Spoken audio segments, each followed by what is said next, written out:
To take back to St James's Park, however, still more to do, but Arsenal have given themselves a big task up in the northeast for the second leg. Let's welcome in Frank Leboeuf to talk more about this game. Let me start with you, Craig.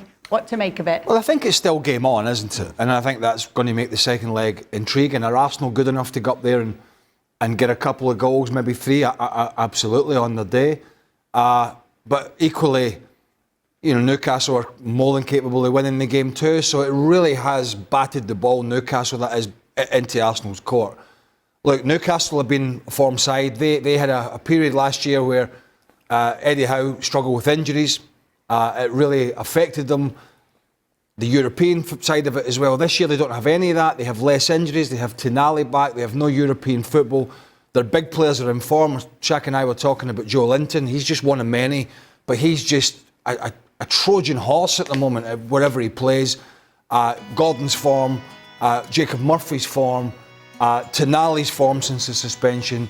The fact that they defended their box as well as they did as well. It's not just about the excellent performance once again of Alexander Isak up front, and that's one of the big differences between the sides, and we can get to that Newcastle have a quality front man that would walk into a lot of teams and Arsenal don't.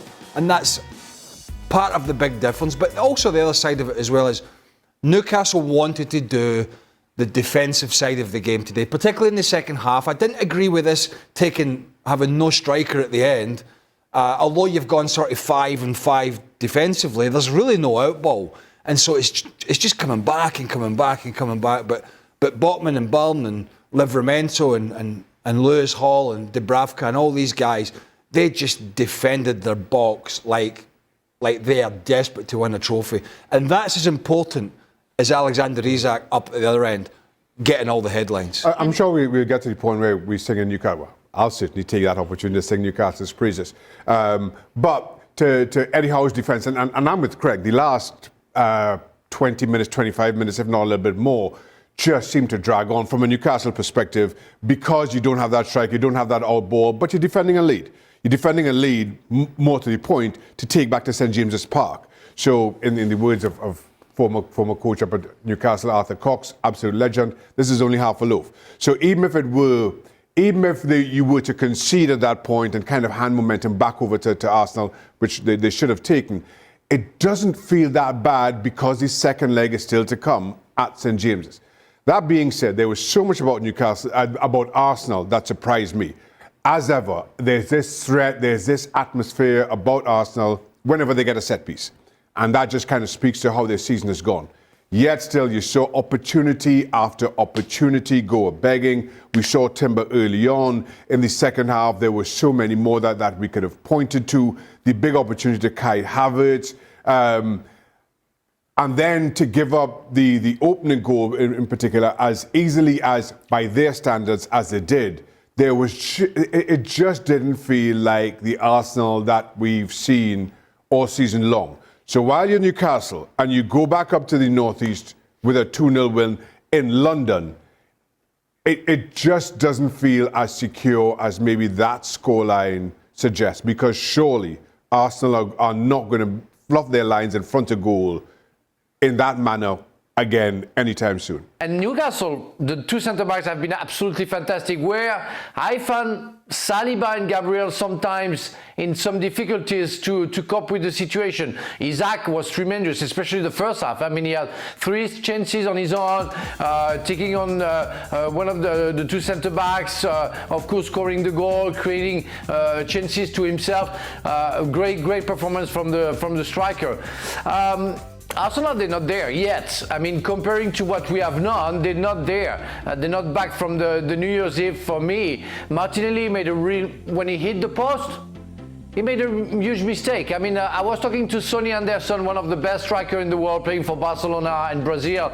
He said he should have carried on. They missed opportunities that they didn't miss before. And they're not as clinical as they used to be defensively. That's the big difference. And where was Odegaard the first half?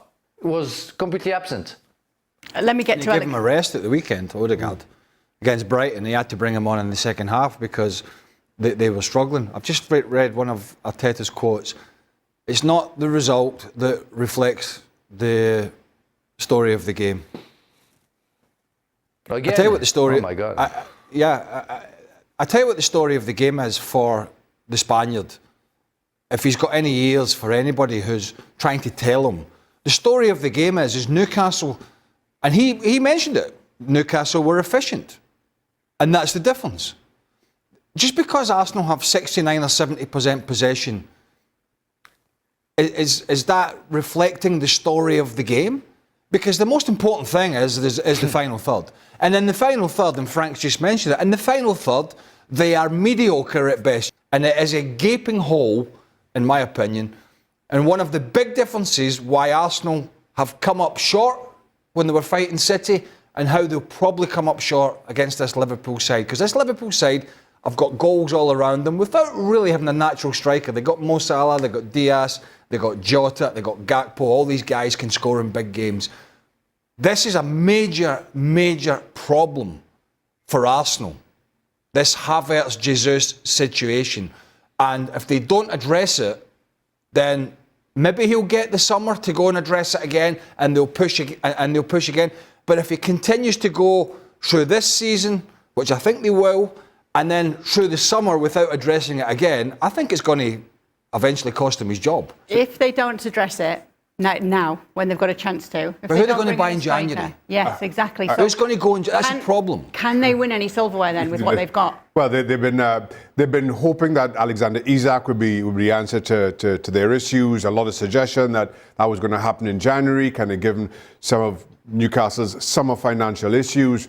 That's not going to happen. Not Alexander Isak for Newcastle, given the season that they're having, on the verge of a top four, halfway through a cup semi-final. So start setting your sights elsewhere.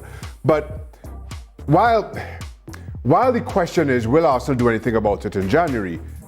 We all knew Arsenal needed to do something about it in the summer. We knew they needed to do something about it last year, January. And they haven't addressed that issue. So why all of a sudden now there's this kind of almost panicked approach, or certainly it feels like that on the outside, when that's been there for quite some time. I just want to touch on Craig bringing up Arteta's quote, and I really wanted to hear what Arteta had to say about this, how he'd spin this. And while maybe he's right that the scoreline doesn't tell the story of the game, I feel the story of the game kind of took on a different feel because of the last 20 or 25 minutes, when Newcastle are 2 up and defending that lead and playing two banks of five, as Craig mentioned. Before then, it did not feel as lopsided as the 69-31% possession as it was. It felt a whole lot closer to 55-45, albeit in Arsenal's favour. And as I mentioned, now Newcastle, knowing a second leg is to come, they want to defend. Not that they have to win the first leg, but at least let's keep ourselves in this. Let's not let Arsenal run away with it. And then all of a sudden, that last 20 minutes felt a whole lot different. I thought Arsenal played their best football in the last 20 or 25 minutes. And the big criticism around them is, and you feel it in their own stadium, that they are at their most dangerous from set pieces. And they know that. They don't try to disguise it. But then all of a sudden, Newcastle do as they do. Jorginho gets on the ball, incredible pass of the football, and that's when Arsenal are at their best. But Jorginho isn't a player who can do that for 90 minutes, can do that when the game is still in the balance, when the opposition is pressing you and denying you that room and running in behind you, because he doesn't have the legs anymore. So there's this strange, to Arteta's quote, there's this strange feeling about this game that I don't think paints an accurate picture, certainly for the first 55 minutes or an hour of it. Frank, would Arteta be under any sort of pressure if he wasn't to win anything this season? I think yes, because after this season and the season before and the season before that one, the other one, Arsenal are striving for something going on, and they need something. They need the silverware. They need the league. They need the league. I mean, they were so close the season before, last season as well, that they want something, and they're far away from Liverpool. So he's under pressure, and if at least he doesn't win the Carabao Cup or something else, maybe the FA Cup or the Champions League, he's going to be under pressure because he made the wrong choices. We kept on saying, and it wasn't only me or Craig or Shaka, it was everybody, all the pundits. They say they need a striker. It's not like there is conspiracy against Arsenal. They needed a striker. They didn't buy the striker. Now they are suffering because they don't have a striker. So that's his mistake. And we all know that that's a turning point. And it's why he's not scoring goals today, because he doesn't have a striker. So it's because of his bad choices in recruitments that is under pressure. And yeah, if he doesn't get anything out of it, out of his season, yeah, he should be, for me, he should be fired. Oh, that's quite strong, Frank. I don't think if he win, I think if he, to be honest with you, I think if at the end of the season, if Arsenal have won nothing, I don't think his job is under any sort of threat.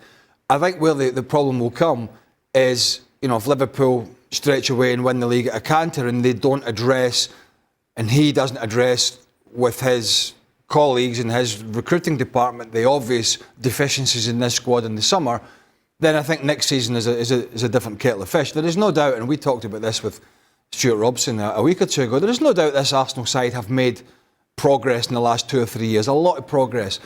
This season's been a little topsy-turvy at times for various reasons, whether it be form of some players, some injuries to Odegaard and to Saka.